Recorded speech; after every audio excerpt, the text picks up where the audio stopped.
So true servants of Christ, the Lord knows them. Why are they true servants of Christ? Because the Lord knows them. And who are they? They are kingdom kings. We've gone through that. They are kingdom kings. They are kingdom leaders, right? With a deep, deep hunger to emulate the whole lifestyle of Jesus, the priesthood, servanthood life of Christ.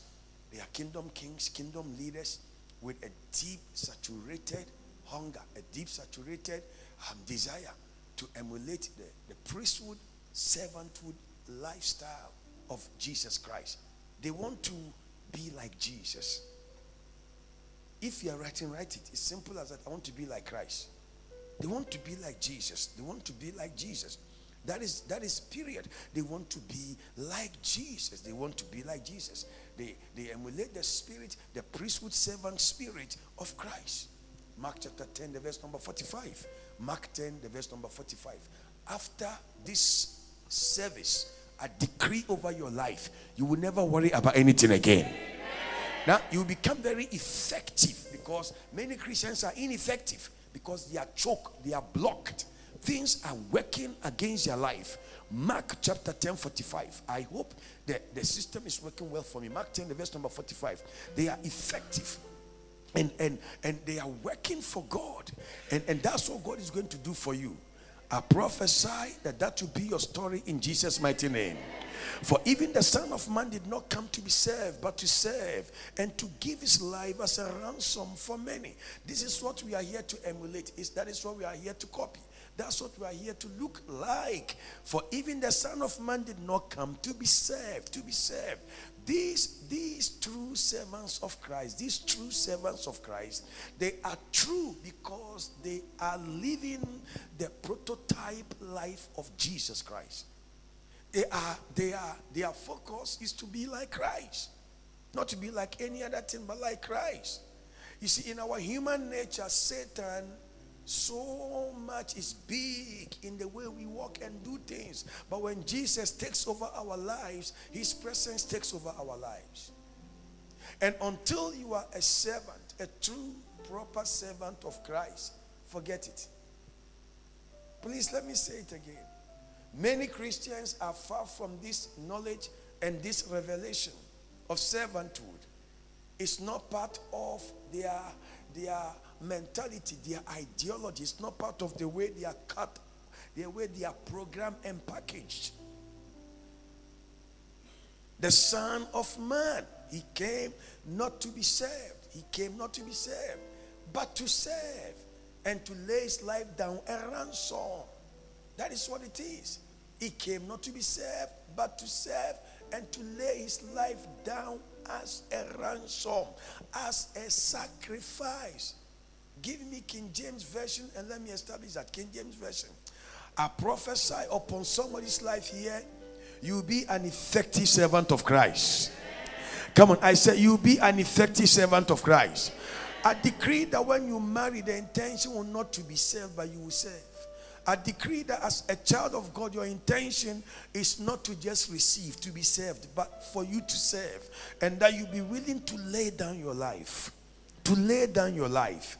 Now, when you lay down your life, you have now assumed the realm of the soil. Are you hearing me, somebody here? The soil. And you see, that is why you walk on the soil, and we keep walking on the soil for thousands of years. Thousands of years. The earth has never complained.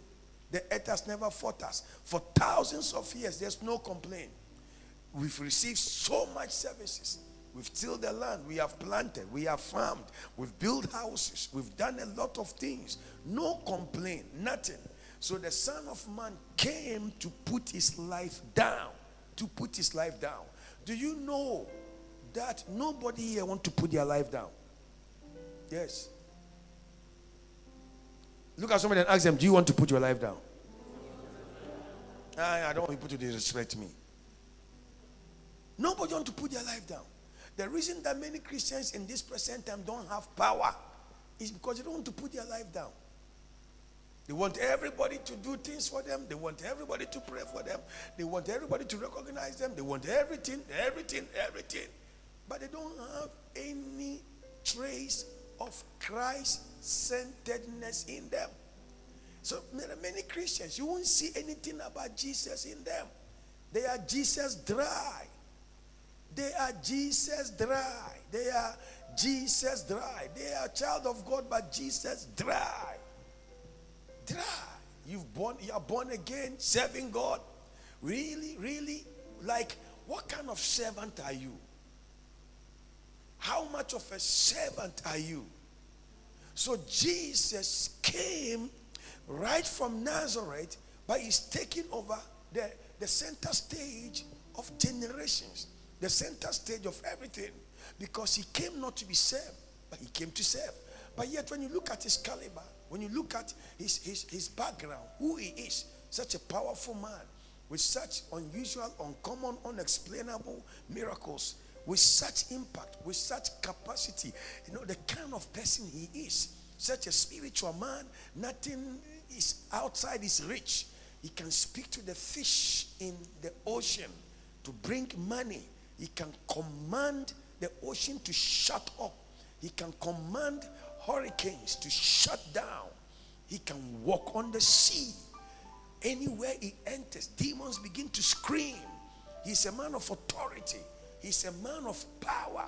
He can raise the dead. Things that people have given up on. 38 years, crippled man from birth. He sees him, he says, rise up and go, and they go. People with leprosy, blind people.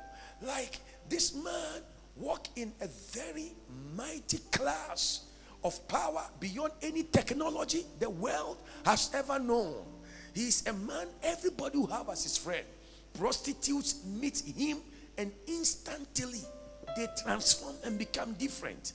People with strange spirits who have been left in the graveyards, tied in chains, forgotten, ostracized, neglected to die. He enters the graveyard and the madman of Gadara, the chains break and he become an apostle. This man is strange man, yet still he came not to be served. He came to serve. Do you know the kind of power class that Jesus walked in his physical life on earth? Many people, when God brings them somehow close to it, that is the end of the story.